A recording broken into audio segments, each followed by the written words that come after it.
it's just a little bit bigger with the aura of the sphere, the spear sphere.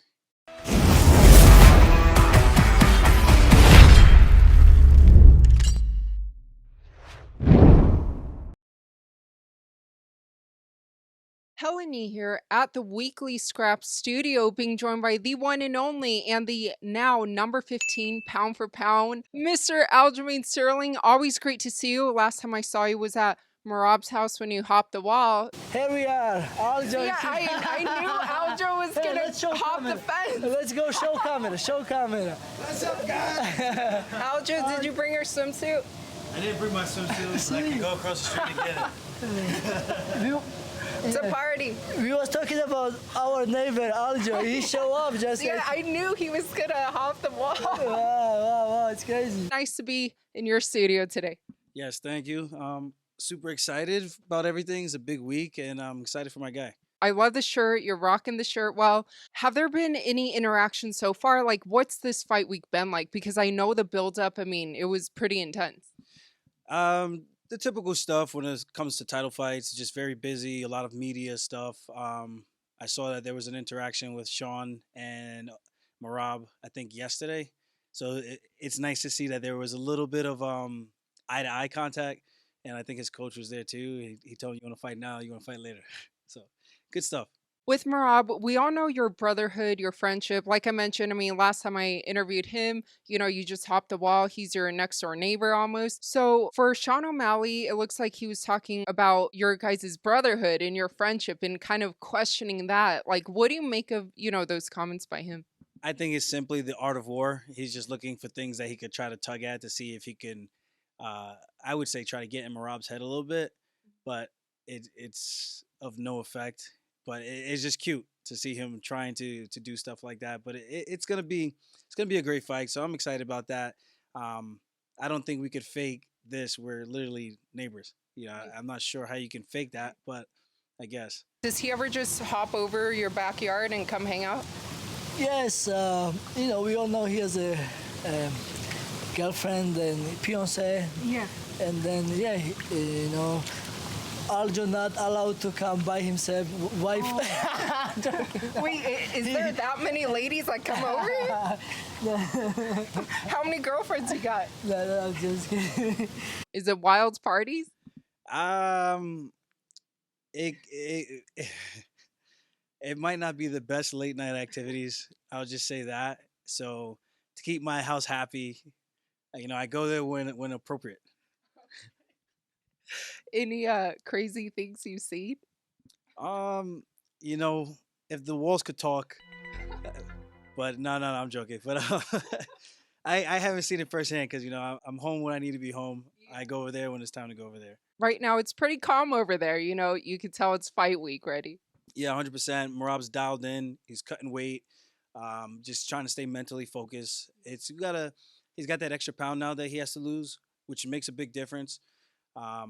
You get to that championship fight, everything about it is just different. So having to go through that myself, I know all the emotions he's probably dealing with. Thinking about the excitement of the what ifs.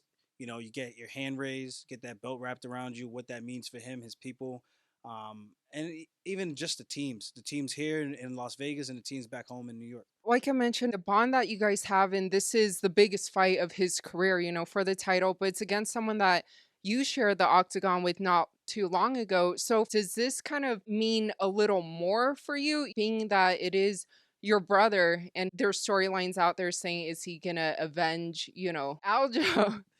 I People try to make that storyline. I don't really care about that. Of course, revenge is sweet, but in the sense of Mar- Marab and O'Malley, that was a matchup that Marab's been calling for years, and it's been avoided like the plague for a reason.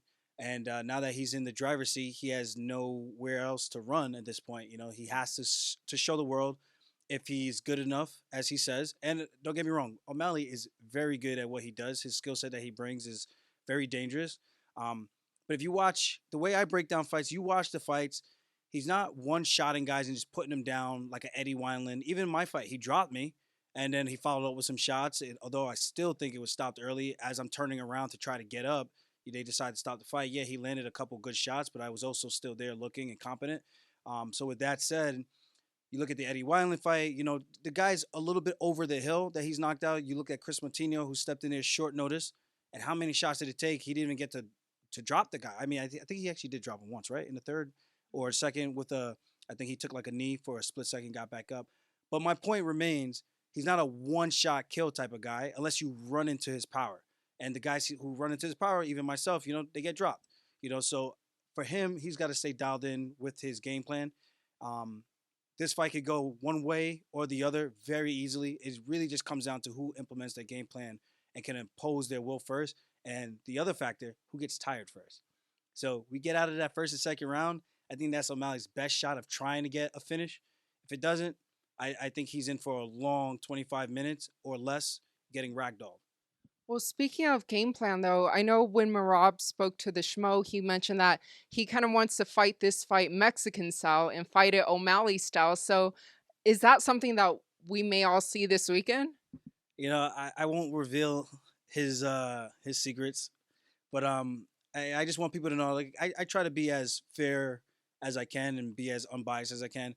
Of course, like, losing to somebody is never, as a competitor, no one wants to just sit there and take an L and just be like, you won and that was it. I mean, there was a lot of circumstances in this. So I think with that being said, there's a lot of question marks that we still have for O'Malley to answer.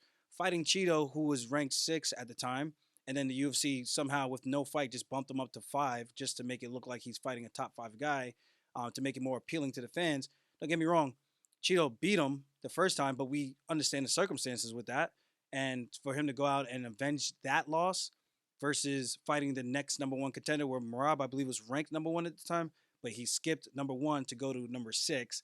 I think it's very telling. He wants more time to prepare. He didn't ask for a quick turnaround like he asked for me. So I think the writing's on the wall, and it's just up to Merab to go out there and just do what he does best. And if he's himself, I think it's going to be a great night for the team.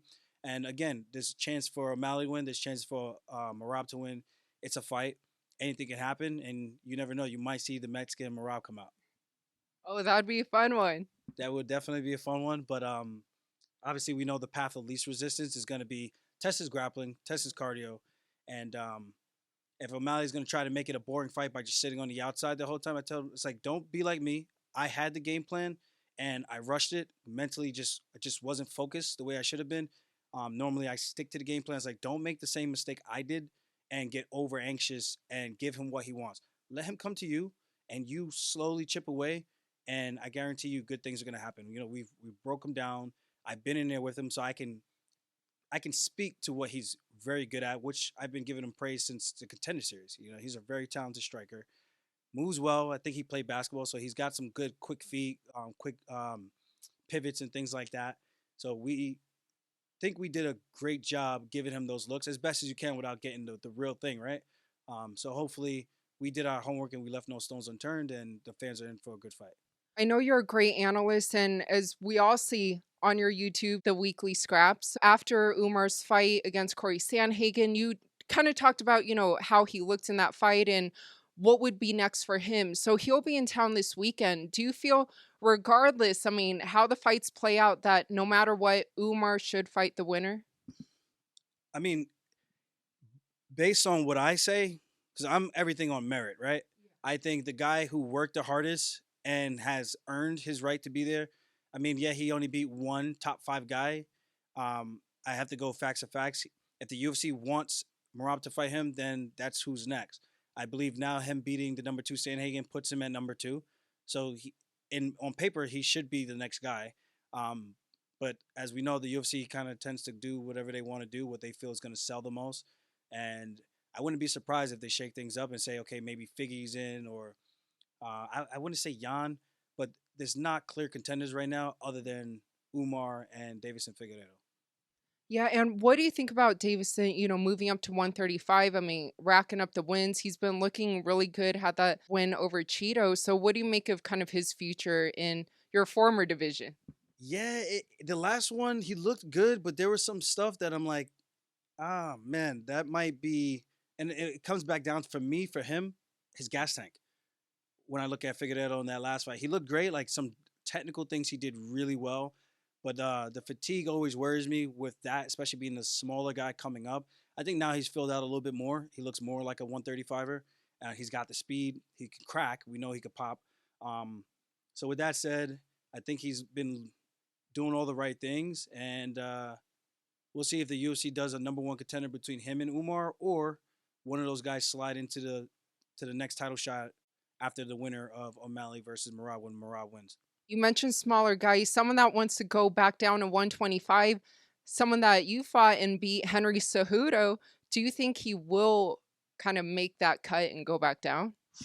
That's a tough one. I just don't know if Henry has the discipline to get back down to 125. It's not easy. He's older. He's older than me. I'm 35, and the thought of me cutting back down to 135 when I see these guys, I'm just like, I look at the scale and I'm just like, yeah, I don't even know how I did that for this long, but I toughed it out mentally. But if you tell me I had to do it again, I'm probably just not gonna do it. I'll probably just be done, or maybe take a couple of fun fights. And thanks you guys for all the good times and memories. So looking at Henry, if he could do it, I think it'd be great for the division. But I just don't know what he's gonna look like at this age. Flyweights are fast. He might be the stronger guy, but we all know his wrestling isn't one where he takes guys down and controls them. He takes them down for scoring points. And if you're not going to do damage with that, then it's going to be a tough game for him to go down to 25, where those guys are a little bit more scrambly, like a Kai Kara France, Urseg, Amir, Brandon Moreno. There's a lot of good guys down at that weight class, and of course, the champ Pantoja.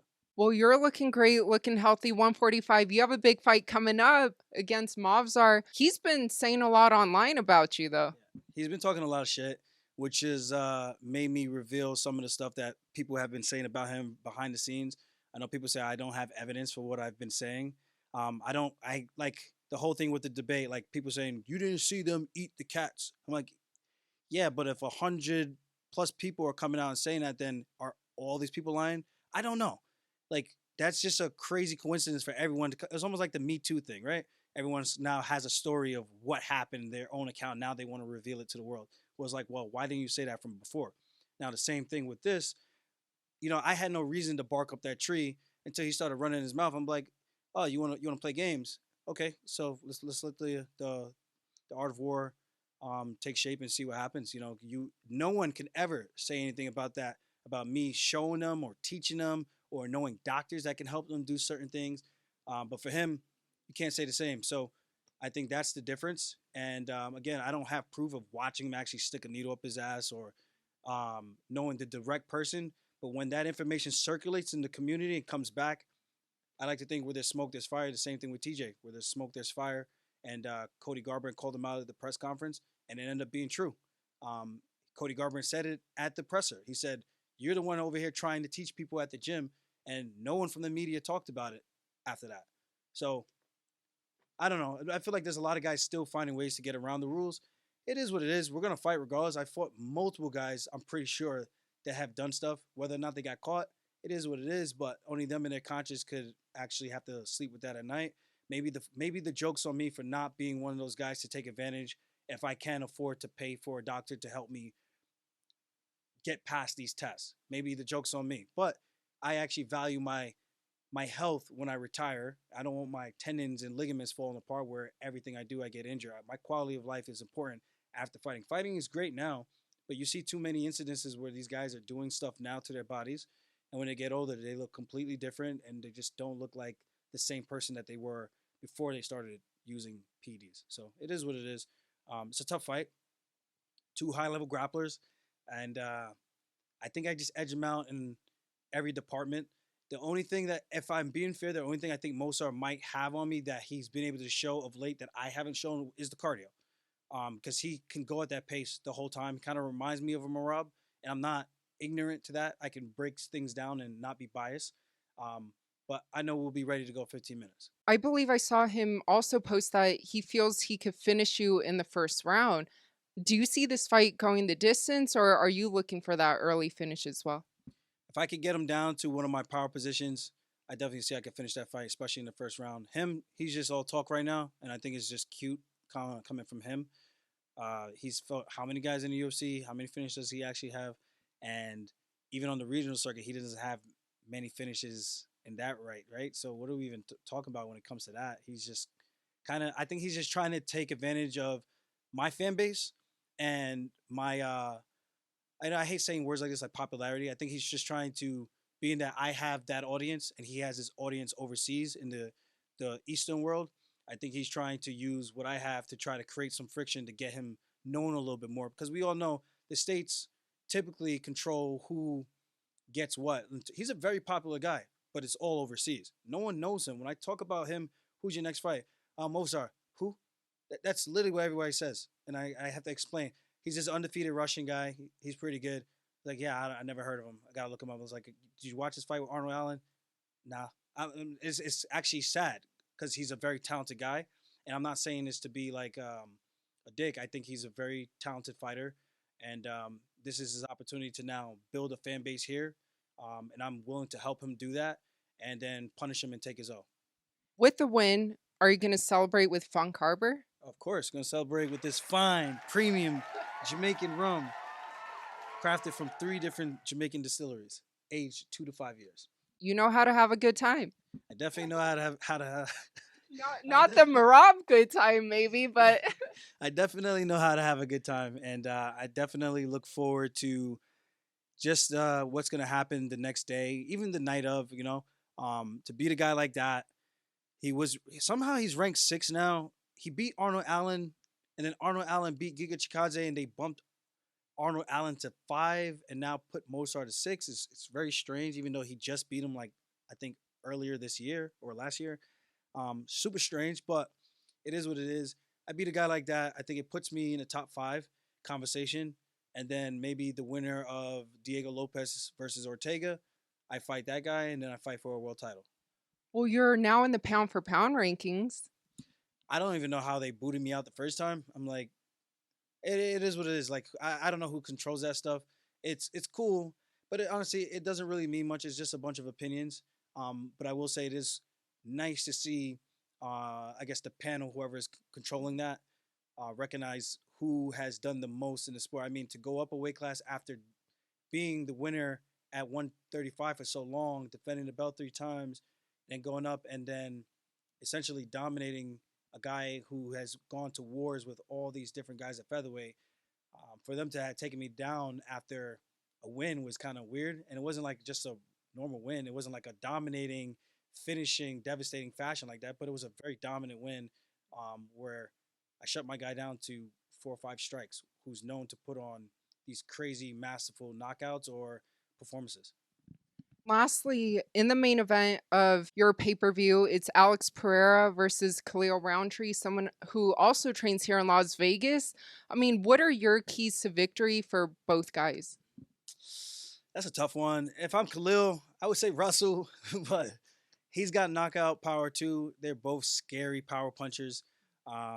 Pereira, I think, utilizing those calf kicks, but then again, going to a Muay Thai style of Khalil, trying to play the kicking game with Khalil, I don't know if that's going to be the best plan of attack with Pereira, for Pereira to do that with Khalil. I think I think Khalil just seems a little bit cleaner in his traditional Muay Thai, but I think Pereira probably hits harder. He just has that touch of death when he places his hand on your chin. Guys just go down. It's the most freakishly looking thing. His fight with Jamal Hill, his fight with Sean Strickland, um, Israel. These guys, he touches them, and it's just like magic. They just drop. It's really fascinating. I don't know what his limbs, his bones are made out of, but we all Stone. know, yeah, stone, yeah, Poton. But Khalil can crack too. I think it's gonna be a very fun fight. It might not be the fight that should be happening. I think everyone can admit that, but it's an exciting fight nonetheless. And I just know one thing: there's gonna be a lot of violence. Do you favor one over the other? Do I favor one? Um, I just want to see a good fight. Yeah. That's it. I know Khalil a little bit more than I know Pereira, you know, but I respect both guys. Anyone that comes into the sport put in some hard work, especially getting to the top, even after some tough losses, I think is respectable. So with that being said, I respect both these guys' journey, and I just want to see a good fight. It just seems like Alex Pereira is always saving the day, so I hope his paycheck reflects that. And I'm not saying that like they didn't have a main event, but he just fought. For him to be turning around again like this, I'm like, bro, do you know what the word vacation means? Like, go do that. Well, for the fans who love you and can't wait for not only your fight, but obviously Merab's fight first this weekend at Noche UFC at the Sphere, a 1 of 1 first time ever event, what would you like to let them know? Tune in where Merab becomes a glorified bantamweight champion, won an 11-fight win streak. I think even just winning the belt one time probably puts him at the greatest bantamweight of all time. In my personal opinion, I don't think anyone's gone on a streak the way he has, beaten as many former champions as he had. I think I've beaten 3. I think he's beaten 4, if I'm not mistaken. Um, so it's just crazy. It's gonna be a great fight. So the fans are in for a great show. He's putting in a lot of work, and I'm super excited for him. And of course, I'll see you guys at, I don't want to say Mile High. It's not Mile High, right? No, but it's close. yeah, It's pretty close. enough, yeah. Salt Lake City. I was gonna say a joke, but it's probably gonna go. Okay. 3, 2, 1. Just say it. No. They're like, oh, this guy's an asshole. I like to have a good time, but I'll see you guys in Utah. Just leave it at that.